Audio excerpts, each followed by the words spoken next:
Halo Sobat Investor, jumpa lagi di channel Investor Jelata. Kali ini kita bahas ya saham FWCT nih ya, saham yang kayaknya salah satu subscriber saya pecinta saham FWCT. Saya juga membahas saham FWCT pertama kali karena ada request dari beliau ya.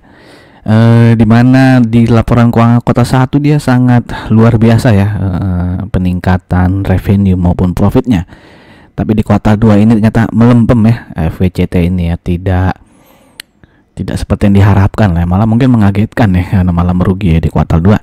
Nanti kita bahas lah ya laporan keuangannya ya. Oke, kita mulai aja, let's go.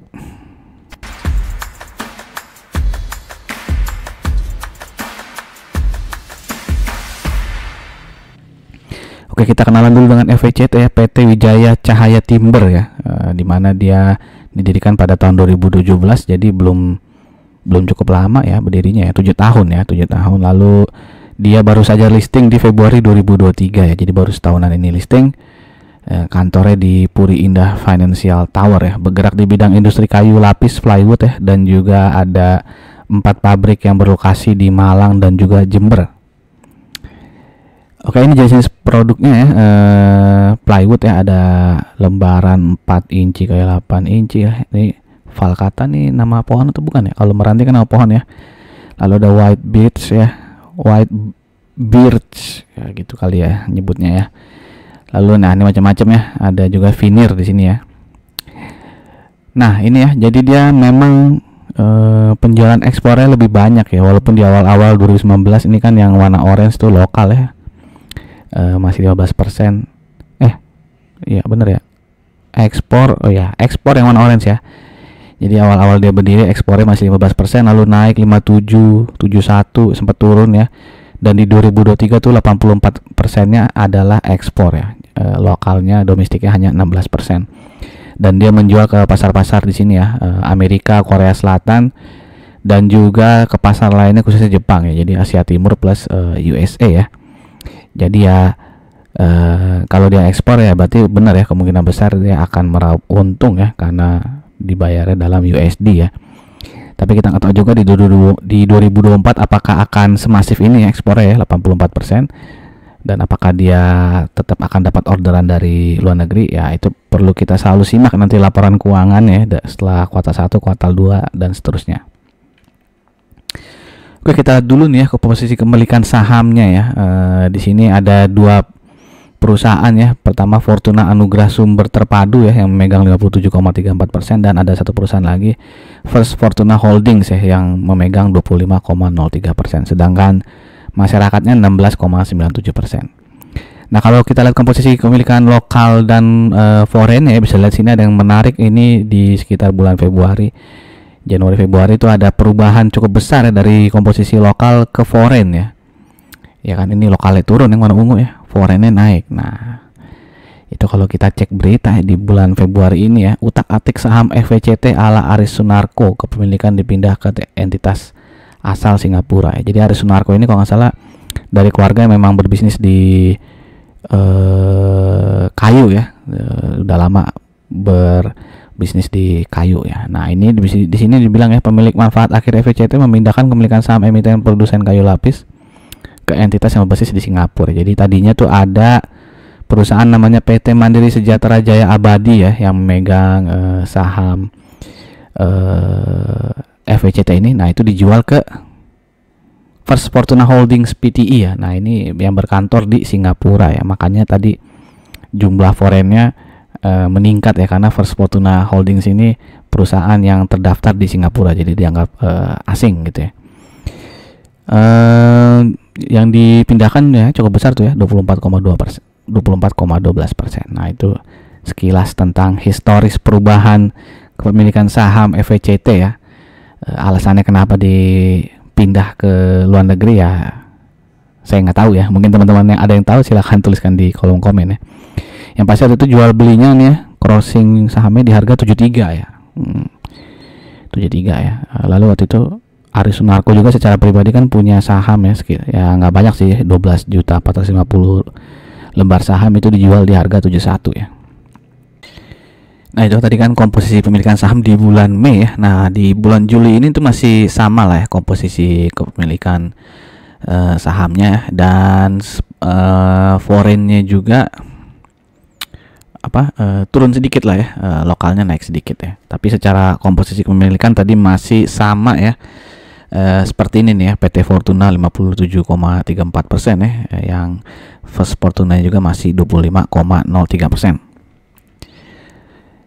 Oke, sebelum kita lanjut ya ke bagian laporan keuangannya dan juga rasio-rasio lainnya, saya ingin mengajak teman-teman yang mungkin saja baru mampir di channel ini untuk subscribe channel ini, dan jangan lupa untuk klik loncengnya. Dan jika dirasakan video-video di channel ini bermanfaat, saya minta tolong untuk like, comment, and share-nya. Dan teman-teman juga bisa mensupport channel ini ya dengan cara memberikan atau membeli super thanks ya untuk channel ini. Saya juga ingin menginformasikan ya, review laporan keuangan kuartal 2 dari salah satu emiten batubara yang naik ya, profitnya naik ya dibandingkan tahun lalu. Dan di tahun ini dia bagi dividen jumbo ya, dividen yieldnya hampir double digit ya. Nah, apakah nanti di tahun depan dia juga akan double digit ya? Jika teman-teman berminat untuk menonton video ini, nanti linknya saya taruh di pojok kanan atas. Oke, kita flashback dulu ke tahun 2023. FWCT revenue-nya naik 12% dan profitnya naik luar biasa ya, 183,69% nih. Dan di kuartal 2 ini ya, ini jadi laporan keuangan dari Januari sampai Juni 2024 ya, dibandingkan dengan periode yang sama di tahun 2023, di mana penjualannya naik 38,07%. Beban pokok penjualannya naik 23% dan laba brutonya ya itu naik 595%. Dan bisa lihat sini ya, laba bersih yang bisa didistribusikan kepada pemilik entitas induk ya, di mana di tahun lalu itu dia merugi 29 miliar, tapi di tahun ini dia untung 16,7% ya. Makanya tidak ada persentase di sini karena kan tahun lalu dia merugi gitu ya. Dengan earning per share sampai dengan Juni itu 8,92 rupiah ya. Nah, ini plus bang, katanya merugi ya. Kalau dari Januari ke Juni ya, dia memang plus ya. Bahkan laba brutonya itu naik 595% ya. Tapi kalau kita lihat ya, ini kan laporan keuangan kuartal 1 ya. Jadi Januari sampai Maret 2024. Kalau teman-teman lihat di sini ya, laba bersihnya kan 20,9 miliar ya. Nah, di kuartal 2 nih ya, sampai Juni itu deh malah jadi 16,7 ya. Berarti kan dia berkurang ya laba bersihnya ya. Sampai Maret dia udah untung 20 miliar, di Juni malah jadi 16 miliar ya. Nah, kalau kita lihat di sini ya, memang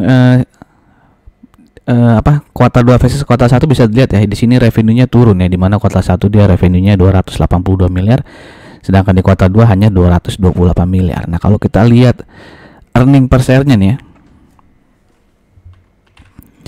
Jadi bisa dilihat di sini di kuartal 2 tuh sebenarnya dia merugi ya. Makanya di sini earning per share-nya minus ya. Padahal kan di kuartal 1 ya, di sini nih kuartal 1 dia 11,18 rupiah ya earning per share-nya. Nah, kalau tadi teman-teman lihat ya, dari Januari ke Juni itu kan earning per share di 8,92 ya, berarti kan ada penurunan ya, dari 11-an menjadi 8,9 gitu ya. Makanya di sini kalau dilihat kuartal 2-nya saja dia sebenarnya merugi ya, dengan earning per share-nya minus 2,26 ya. Kalau dilihat ya, karena memang revenue-nya turun banyak ya, 60 miliar gitu ya. Revenue-nya turun 60 miliar, tapi beban usahanya tuh lebih besar ya dibandingkan kuartal 1 ya. Misalnya dilihat di kuartal 1 kan dia 18,2 miliar. Nah, sampai Juni itu dia udah 37 miliar ya. Berarti kan dia nambah sekitar 19 miliar ya. Jadi beban usahanya tuh sedikit lebih besar dibandingkan kuartal 1, tapi dia revenue-nya malah turun tuh ya.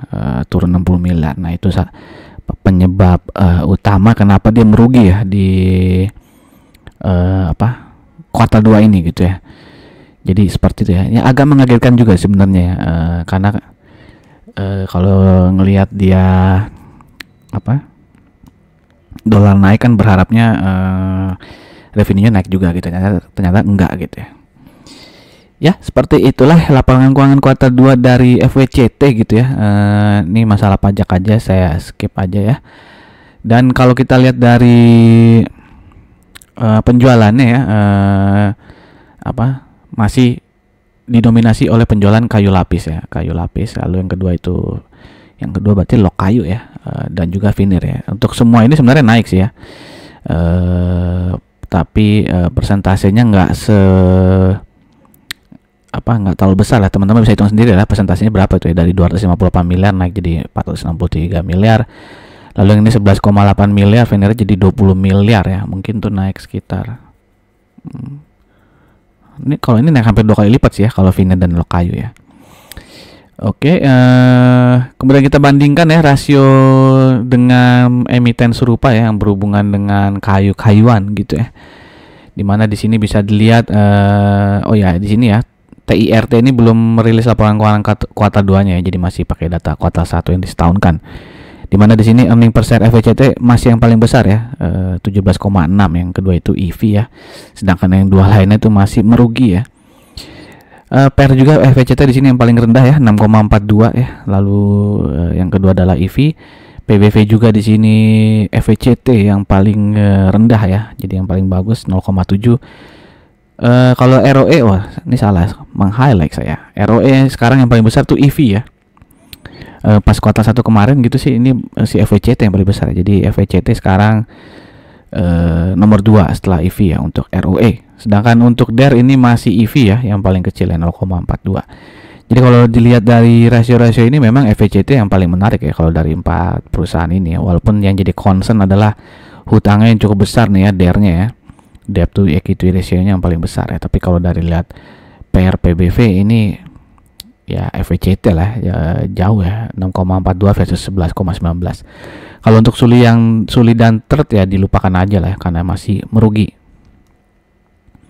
Oke, ini adalah historis per 6 bulan lah ini ya, karena kan FECT baru IPO di 2023 ya.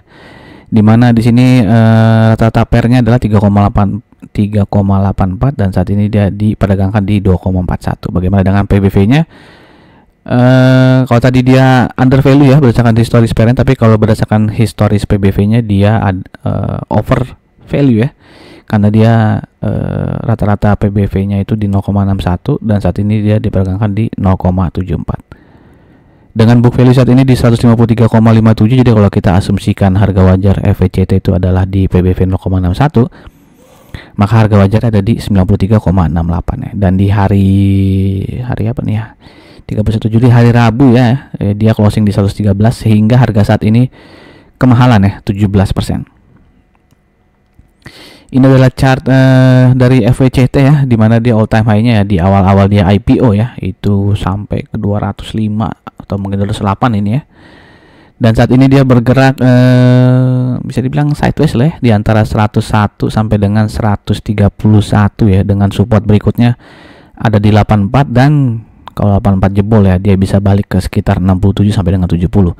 Dengan resisten selanjutnya ada di 142 ya. Nah, kalau 142 ini bisa ditembus ya, berarti dia bisa balik ke sekitar harga di sini ya, 165 mungkin ya. Oke, secara EMA 200 secara EMA 200 dia ya secara long term dia masih uptrend ya, karena masih closing cukup jauh di atas EMA 200-nya, tapi secara short term dia masih downtrend. Nah, ini adalah historis dividen ya. Jadi dia salah satu saham yang ketika IPO dia langsung bagi dividen ya, kan dia IPO di tahun 2023. Nah, laba di tahun 2022-nya itu langsung dibagikan ya, Rp2 waktu itu. Dan di tahun 2023 ini ya, laba tahun 2023 yang dividennya dibagikan di Juni 2024 itu sebesar Rp7 ya. Jadi kalau waktu itu teman-teman punya harga punya sahamnya itu kira-kira dividen yieldnya sekitar 9% ya. Jadi cukup dividen jumbo lah waktu itu ya di tahun ini ya, di bulan Juni ya. Jadi mungkin masih ada yang berharap tahun depan dia jumbo lagi, mungkin saatnya berpikir ulang ya, atau mungkin mulai agak was-was ya.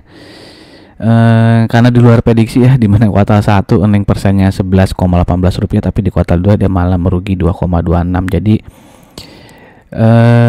saya tidak bisa memprediksi juga ya, karena agak ini ya, terlalu ekstrim perubahannya, jadi agak susah lah diprediksi. Jadi lebih baik kita tunggu kuartal 3-nya seperti apa ya, baru mungkin kita bisa memprediksi untuk dividen di tahun depan gitu ya.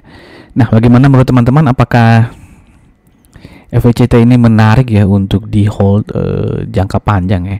Saya kalau ngelihat kinerja yang tiba-tiba naik tinggi terus turun tajam gitu ya, agak-agak gimana gitu ya kalau di hold secara long term ya. Mungkin kalau di hold dekat-dekat dia bagi dividen mungkin masih merasa aman gitu ya. Tapi kalau jangka panjang kayaknya sih saya agak ngeri-ngeri sedap ya. Nah, bagaimana teman-teman, terutama subscriber saya tuh ya yang fans berat FWCT, apakah masih yakin nih kuartal 3 akan membaik ya, sehingga di tahun depan akan dapat dividen jumbo lagi? Silahkan tuliskan juga pendapat teman-teman ya di kolom komen. Semoga informasi ini berguna untuk teman-teman ya. Sekali lagi disclaimer on, tidak ada ajakan untuk membeli ataupun menjual. Silahkan teman-teman melakukan riset sendiri lagi ya. Dan sekali lagi, jika dirasakan video-video di channel ini bermanfaat, saya minta tolong untuk like, comment, and share. Terima kasih. Sampai jumpa lagi di video-video berikutnya. Salam jelata sukses.